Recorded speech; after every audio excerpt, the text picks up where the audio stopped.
Hello, hi, this is Sian Wilson And I'm Lynda Gaiao. from Human Design Conversations, where we are living our experiment of human design.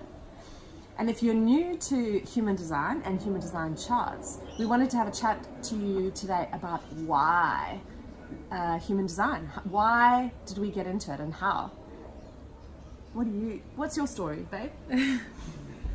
I think for me, I've always been seeking and searching and trying to find answers to things, and I guess those fundamental questions of who am I, why am I here, what is my purpose, those were definitely rummaging around in the attic of my mind. And I'd gone through a really tough time in my life, and I guess going almost into depression, and I was just looking for that thing that would make me feel like whole or fulfilled or something. And I thought perhaps human design could be the pathway to that. And if I have to jump fast forward to where I am now, I would say that yes, it has given me those answers, but not in the way that I thought I would receive them. Because in the homogenized world, in the conditioned field, in the self-help marketplace, there's this, I think a lot of people think that a job role or job title is their life purpose. Or if they're not necessarily working, they're being the mother. Yeah. Or the the role sister, of the mother, to be yeah. a good wife or whatever it is. So it's still a role. Yeah. It's still like a function in society. Yeah. Like if I can function as a good mother, if I can function as a good wife, or I can function as, the top executive, then I'm fulfilling my purpose. And you're successful. Yeah, and success is a big word that gets thrown around there. And the deeper you go into human design, the more the concept of what success is changes. Because you're letting go of the conditioning field and seeing the truth. And so has human design helped me find my purpose? Yes, absolutely. Has it helped me to answer the question, who am I? Absolutely, yes. I don't feel like those answers are 100% complete yet, and that's just because it's a process of journeying into yourself more and more and letting go of the conditioning. And if you've been in a conditioned field, like most of us have been for 30 years, 40 years, 50 years, whatever it is, there is a deconditioning process, a letting go of that and coming back to self. And then going like, fuck, this is me. I'm freaking awesome. I actually love who I am, and it's this deep acceptance, but on a cellular level. And then knowing within yourself what is true for you, as opposed to when I buy that new house, or when I get that job promotion, have another child, or when I meet the man of my dreams, or whatever it is. There's always this sense of in order to fulfill a life purpose, or in order to know who you are, there's something on the outside that has to come and meet you to create that energy. Kind of like an accomplishment. Yeah.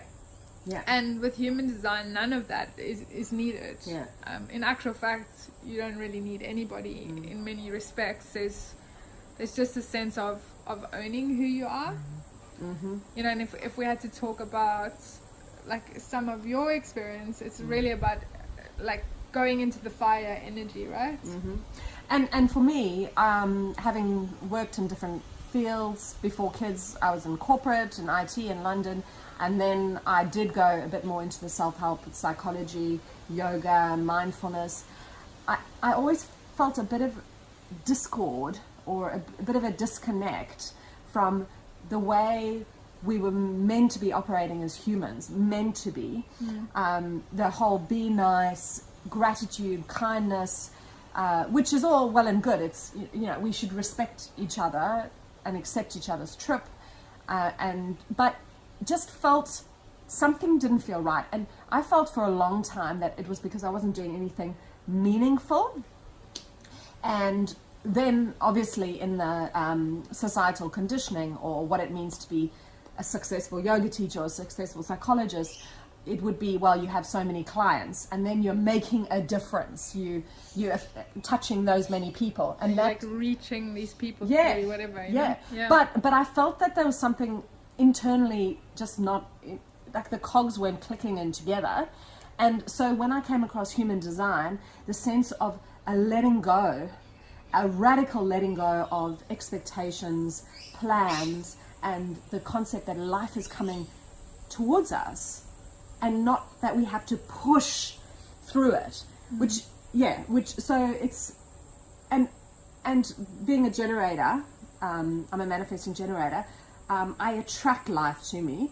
So it's not like nothing's ever going to happen. Just because I don't have a plan doesn't mean I'm not going to have experiences and I'm not going to affect other people, if that's correct for me. But it's much more of an energetic relaxing into the discomfort of life and not feeling like I have to push a navigated path that X plus Y is going to equal Z, and that's going to be a successful human being. And yes, I must say, I straight away, especially how we found human design, it appealed to my fiery nature. That your experimental process. Yes, that it was quite a radical approach that was presented to us, and who presented it to us had, you know, a bit of a risky, confrontational approach to it, and that excited me and excited my energy, which I now understand is completely correct for me as a generator. If I'm doing what I love and what my sacral says, hell yes to, then I'm going to have more energy and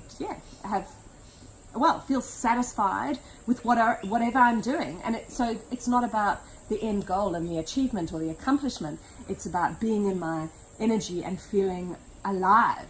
And because life does happen and amazing things have been happening that I wouldn't have been able to dream up had I sat down and made a plan. Because before I met human design, there was this whole idea that I was exposed to, that where you are right now, you cannot possibly imagine what is to come, right? And I could intellectualize that, and I thought yes, but I still found myself planning and pushing and trying to make things happen. And sometimes amazing things would happen anyway, but you know, sometimes not. Formulas can work, especially when there's thousands, millions of people behind it following expecting the it's process. like a pushing energy that pushes people to a certain destination or place or point. And then the personal development world, even in the slightly woo-woo or self-help, what I've realized is everyone's doing the same thing. We all think, well, we used to think that we've got this unique way of maybe going with the flow or letting life come to us. But when you dig a little bit deeper, there's still so many of the same processes, the same way, everyone's doing the same thing. So you actually start thinking, well, we're not different. Everyone, and really as human beings, we are completely unique and differentiated, and we should live that way. We shouldn't try to be something we're not. And what I loved about, actually really jumping into the experiment of human design is seeing what comes out of not planning and not pushing. And actually letting go of the expectation. And it can be challenging, right? Yes. Because like your whole life is around that. You've been told that that's how you make things happen in life. If you want to get anywhere in your life, if you don't want to be a failure, if you to be a good girl, a good student, whatever, you need to do these certain things. And what I really enjoyed is some of the experiences we've had together where we've not planned anything, and in the moment we've allowed whatever comes out of our energy frequency to arise, and it's been freaking amazing to see what eventuates. And I definitely couldn't have planned that. I definitely couldn't have created or visualized it before I went to do it, right? But it can be scary because there's definitely this letting go and not knowing But what's going to happen. But how liberating when something else completely different happens. That's amazing. And the sense of satisfaction or the sense of success that comes out of that is so much greater, because how your energy feels while it's happening, it's harmonized. Totally. It's only when you created this vision of what you want or what you expect, and then like something doesn't match that there's this fighting. So when we started Human Design, we had no idea that we would be doing this together and speaking at events and collaborating. Yeah. We were just on our own little mission and bumped together, and this has literally evolved in the moment. And most of it's really evolved out of us just wanting to, like, we know that when we're together, good energy flows. We feel good inside our energy when it's happening. And so, you know, it just evolves from that. Yeah. This just happens. There's no... Yeah. Yeah. I mean, there is a little bit of planning involved because we live in a homogenized field. So in order to speak at an event, you have you to still need to plan something. But as much as possible, letting go. And trusting in our own innate talents or abilities and just letting it come out rather than having a set script program. Yeah. And, you know, so if we come back to, you know, why we wanted to chat to you today, you know, why would you enter into Human Design? Neither I'm not speaking for you, but I don't think any of us will know what your experience will be like. You know, it's like, I can't tell you that you're going to love it or you're going to hate it or it's going to be the worst thing or the best thing that's happened to you. All I can say is come and play. Come and test. Come and validate. And have an experience in your life which may be very different from anything else you've ever experienced, where you either know or you don't that this is amazing or it's not, and there's no judgment. Like, Human Design is not the only pathway to awakening, to awareness, to finding your life purpose or harmonizing with your own energy. But boy oh boy, I've tried a lot. I seriously have tried a lot of things and read thousands of books and been on so many courses, and this one's got its hooks in us. This one, it's like, I know it's right for me because my body just wants to do it. Like, when I wake up in the morning, like, you know that question, and this is probably like a wank question, but, you know, if you won 100 million, would you still be doing what you do now? And my answer would be absolutely yes. Like, there's no ways I want to give this up. I didn't, like, trying to turn back the clock or something. It's just like, why would I want to go back there? There's no, the thought of going back to 1 year from now makes my stomach feel sick, actually. Like, how much confusion there was in my mind, in my mental space. And that's the thing that is a beautiful side effect, unexpected, because side effect. It's like we took a drug or something.